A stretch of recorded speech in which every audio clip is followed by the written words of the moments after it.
Talk of Western separation arrived on the steps of the Alberta legislature. Hundreds gathered to advocate for independence, while Indigenous groups stood in opposition. CTV's Kathy Lee on the growing divide. A referendum on whether Alberta should separate from Canada is one step closer today. The province's election agency has approved a citizen-led petition to gather signatures on the issue. Part of Canada, but unfortunately it's been this way for so long. Nothing's going to change. And especially with Carneyan, it's going to get a lot worse. Though economists have warned Alberta would be poorer without Canada, 24-year-old Ryan Cooper believes the cost of living would go down. Speaker, I support Canada. I would like the Prime Minister to stand up and say that he supports Alberta and is on Team Alberta. And I'd like actually the members opposite to do the same.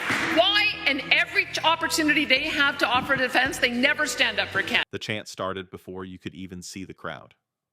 On the steps of the Alberta legislature, people packed in shoulder to shoulder, waving flags, holding signs, and repeating the same message in a dozen different ways. Alberta should be able to decide its own future. For some, that meant more autonomy. For others, it meant something far bigger and far more final. Separation. And just a few steps away, another group stood their ground with a completely different kind of urgency. Indigenous leaders and community members gathered to push back, warning that the entire conversation was skating over treaty rights like they were optional fine print. You could feel it in the air, that sharp tension you get when two groups believe they're defending something sacred, and neither side trusts the other to protect it. Country. The sound reverberated off the stone walls of the Alberta Legislature building. Hundreds supporting the separatist movement gathered in Edmonton, denouncing federal policies. We have been dominated by Eastern politicians and Eastern politics. Protecting the land and the resources. When treaties were made, there was a sacred covenant between our people and the Crown, and they're not being honored today. They seem to think that they can just do whatever they want. That's the moment Western separation stopped being a late-night internet argument and became a real-world scene. Loud, public, emotional, and messy. Now here's the part that changed everything. A referendum on whether Alberta should separate from Canada moved closer to reality.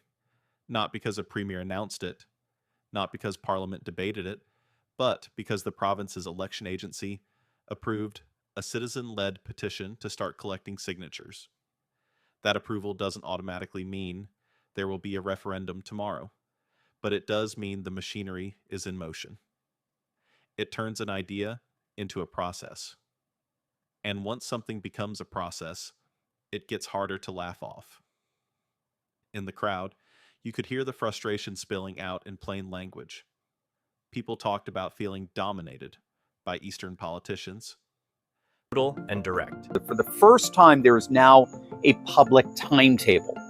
So the plan is for the next 12 to 18 months to let the West decide its own fate. So we talked about this last week, but Alberta, Saskatchewan, and even British Columbia have formally coordinated their separation strategy. Now, if Saskatchewan or Alberta were simply to declare themselves independent states, and other states were to recognize them as independent states, and the government of Canada ceased to have any control over Saskatchewan, Alberta, it may be that de facto they would become independent states as a matter of international law. So Alberta and Saskatchewan, they're oil and gas titans, but pipeline cancellations, tightening of regulations, tax grabs from Ottawa, they've hammered their economies. So we're seeing billions in energy revenues flow eastward, while Westerners see their jobs, their industries, and their ambitions blocked by liberal cities like Montreal. They talked about Ottawa making policies that don't match life in the West.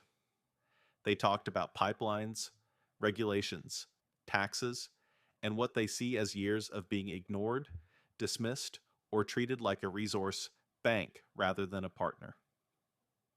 One young supporter, only 24, spoke with the confidence of someone who believes he's found.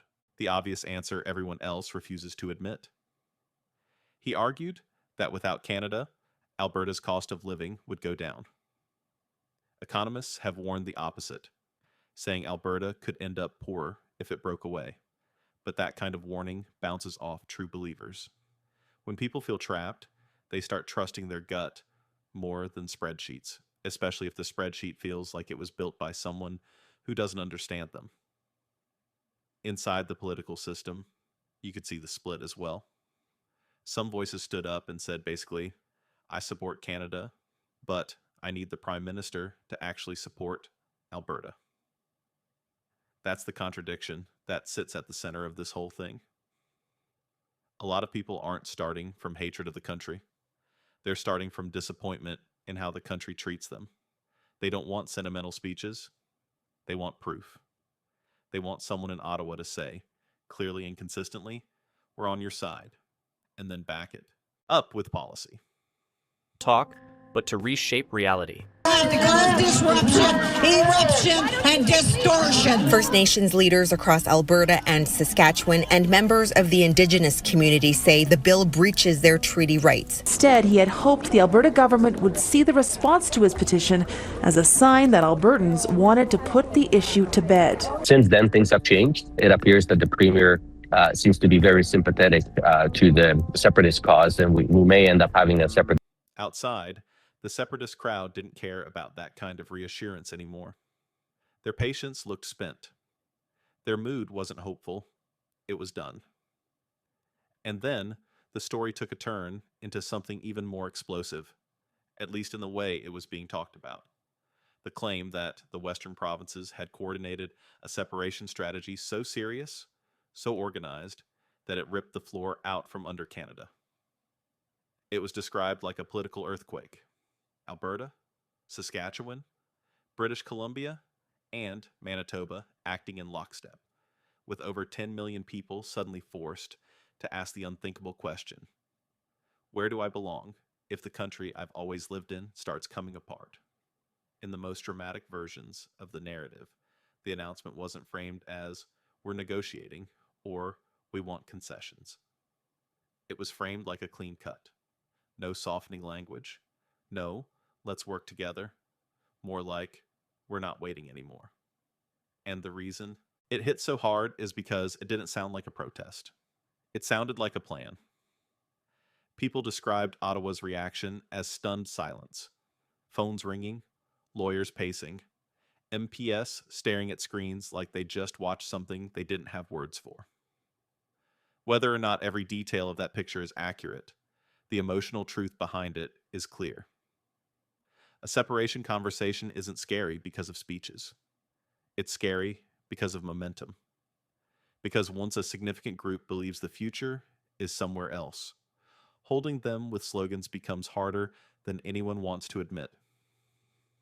And that's where the counterforce steps in: Indigenous opposition.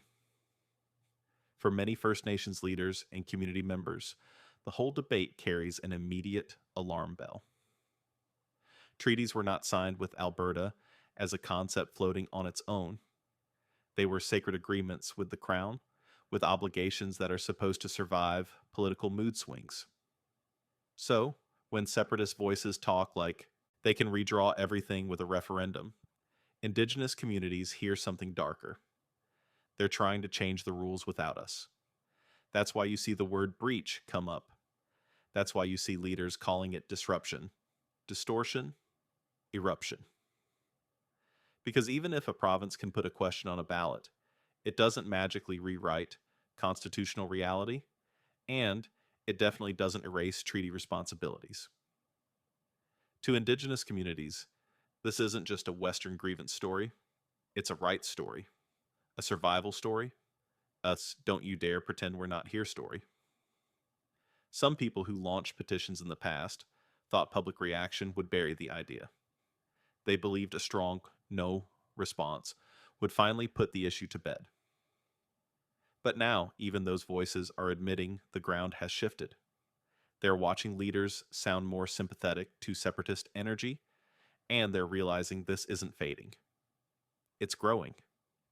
If you're still reading right now and you want more breakdowns like this, not the shouting match version, but the version where we actually unpack what's happening, why it's happening, and what it means for regular people caught in the middle, make sure you subscribe.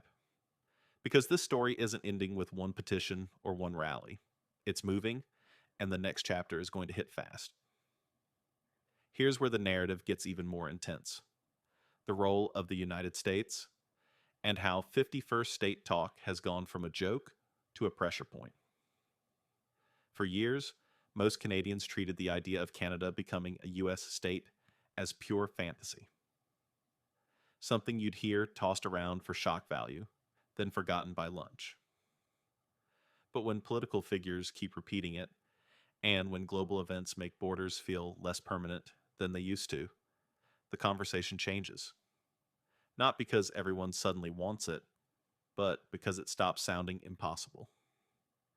Polls have shown strong resistance to the idea. Across Canada, large majorities have said they don't support becoming part of the United States.